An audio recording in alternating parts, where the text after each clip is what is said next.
नमस्कार दोस्तों। और ये आज की इस कहानी का नाम है रिश्तेदार। पिंकी की हल्दी की रस्म चल रही थी। सभी रिश्तेदार आए हुए थे। हंसी खुशी और ठहाके घर में चल रहे थे। सुनिधि ये सब वीडियो कॉल में देख रही थी। उसका भी मन था वो भी अपनी चचेरी बहन की शादी में शामिल होती, और उसके मायके और अमेरिका में बहुत दूरी थी। इस बार तो हर उत्सव के लिए भारत नहीं जा सकती थी।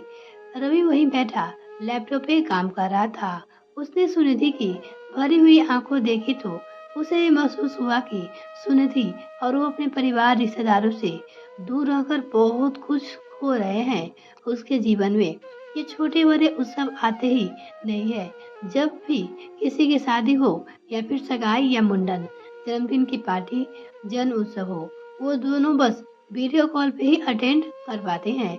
फिर कई दिनों तक वहाँ के रिश्तेदारों की चर्चा करते हैं। कुछ दिनों बाद सामान्य दिनचर्या में आते हैं। वहाँ फिर कोई उत्सव या फिर पारिवारिक कार्यक्रम हो जाता है। घर पे रवि के परिवार में दो ताऊ जी, दो चाचा जी है, बुआ और मौसियों से भरा पूरा परिवार है। उनके बच्चे हैं, उनकी शादियां होती रहती है। इतने बड़े परिवार में कुछ न कुछ चलता ही रहता है, शादी हो या फिर कुछ।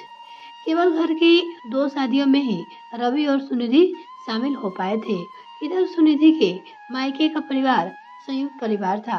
चार चार चाचाओं और पांच बुआओं का लंबा चौड़ा परिवार था। सुनिधि के मायके में भी पारिवारिक कुछ न कुछ चलता ही रहता था। कभी शादी हो तो कभी आठवें की पूजा, कुल देवी की पूजा। हर छोटे बड़े त्योहार पे सब मिलते थे, और सुनिधि दूर से ही बस वीडियो कॉल पर देख लेती थी। वो नहीं आ पाती थी। सुनिधि और रवि के एक बेटा 8 वर्षीय और एक बेटी 5 वर्षीय है। वो भी अपने रिश्तेदारों और परिवारों से दूर है, अमेरिका में। सुनिधि ये देखकर भी सहम जाती कि उसके दोनों बच्चे अमेरिकन संस्कृति में ढल रहे हैं। वही बोलचाल और फैशन में ढल चुके हैं। वो भारतीय संस्कृति और त्योहार वहाँ मनाते हैं, पर त्योहार मनाने का असली मजा तो परिवार के साथ में ही आता है। उसे अब समझ आ रहा था। रवि, कल पिंकी की शादी है और हमेशा की तरह हम वीडियो कॉल पे ही देखेंगे। रवि, मुझे पिंकी की शादी में जाना है। चलो यहाँ से। मुझे बाहर जाना है। मुझे अपने के बीच जाना है। उनके सुख दुख में शामिल होना है।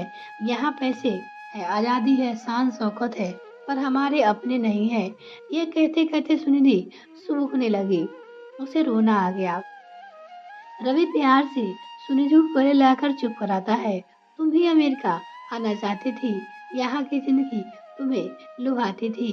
अपने परिवार और रिश्तेदारों में तुम्हारा मान सम्मान बढ़े और तुम सबसे ऊपर रहो, ऐसी तुम्हारी इच्छा थी। मैंने तो कंपनी के अमेरिका के ऑफर को ठुकरा दिया था, पर तुमने जिद करी थी कि हम आ गए यहाँ पे। आज मन की बात कहूँ, मैंने यहाँ आकर बहुत कुछ खोया है।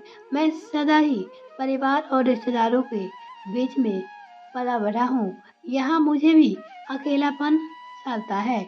अब तुम सोच लो, यहाँ से जाओगी तो तुम बहुत कुछ खो दोगी। उस दुनिया में वापस जाना और तालमेल बिठाना मुश्किल होगा।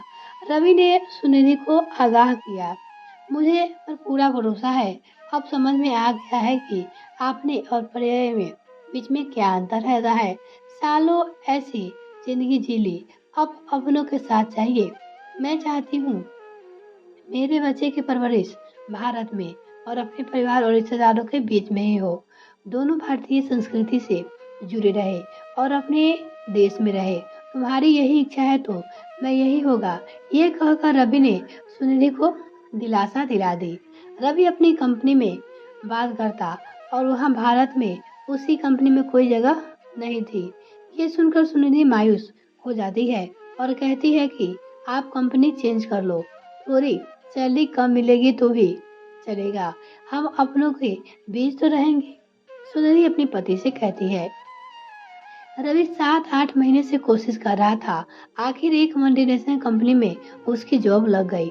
सुनिधि ने भगवान का बहुत बहुत धन्यवाद किया कि वो पिछले काफी महीनों से बाहर आ जाने के लिए ईश्वर से प्रार्थना कर रही थी कि कब नौकरी लगे और भारत जाए। 3-4 महीने में रवि और सुनिधि बच्चे समेत मुंबई आ जाते हैं। मुंबई आकर सुनिधि अपने परिवार से मिलती है। रवि भी अपने परिवार और रिश्तेदारों के बीच काफी सहज महसूस करता है। रवि के आते ही रवि के माता पिता की बूढ़ी हरिया में फिर से जान आ जाती है। उन्हें विश्वास ही नहीं होता है कि परदेश गया बेटा वापस आ गया। पोते पोतिया और बहू बेटे के आने से उनके घर का खालीपन दूर हो गया। मुंबई में ही सुनिधि का भी मायका है। सुनिधि की माँ बिस्तर पे ही बीमार रहती थी, सुनिधि से मिल नहीं पाती थी। सुनिधि के आने से माँ में भी जान आ गई थी। अब सुनिधि नियमित माँ के यहाँ जाने लगी थी। उसकी देखभाल और समय पे से माँ भी अब ठीक होने लगी थी। सुनिधि के बच्चे जब भी नानी से मिलने जाते थे, नानी उन्हें कहानियां सुनाती, अपने हाथ से बने पकवान खिलाती। सालों बाद सुनिधि को मायके का सुख मिल रहा था। रक्षाबंधन का त्योहार आया। रवि की बहन हमेशा तो राखी भेज दिया करती थी, और उसने इस बार भाई की कलाई पे राखी बांधी तो रवि की आंखें भर आई। रवि ने सभी बहनों और बुआओं के साथ रक्षाबंधन का त्योहार बड़े ही धूमधाम से मनाया। सालों बाद सुनिधि ने भी अपने भाई की कलाई पे राखी बांधी तो उसके दिल को भी सुकून मिला। बरसों बाद अपने का साथ पाया। राखी, दिवाली, होली, हर छोटे छोटे त्योहार में अब रवि और सुनिधि जीने लगे थे, क्योंकि त्योहार का असली मजा तो अपने के साथ ही यानी कि अपने परिवार के साथ ही आता है। इसी बीच रवि की मौसी की बेटी की शादी थी। सुनिधि ने भी जमकर खरीदारी करी और पूरे परिवार सहित शादी में शामिल हुई। सभी भाभियों, भाइयों और बहनों परिवार के साथ शादी का आनंद उठाया। रवि वीडियो कॉल करके शामिल होने में ही मजा नहीं है। जीवन का असली सुख तो परिवार और रिश्तेदारों के बीच है और साथ रहने में है। हमने अमेरिका छोड़कर कुछ खोया नहीं, बल्कि यहाँ आकर अपनों के बीच बहुत बहुत पाया है। हम भी अपने देश की परंपरा, संस्कृति, परिवार से जुड़े रहेंगे और हमारे बच्चे भी यही ढल जाएंगे। सुनिधि अपनी पति से बोली। वो देखो, दोनों बच्चे अपनी सभी भाई बहनों के साथ मस्ती कर रहे हैं, उधर दिखाने लगे।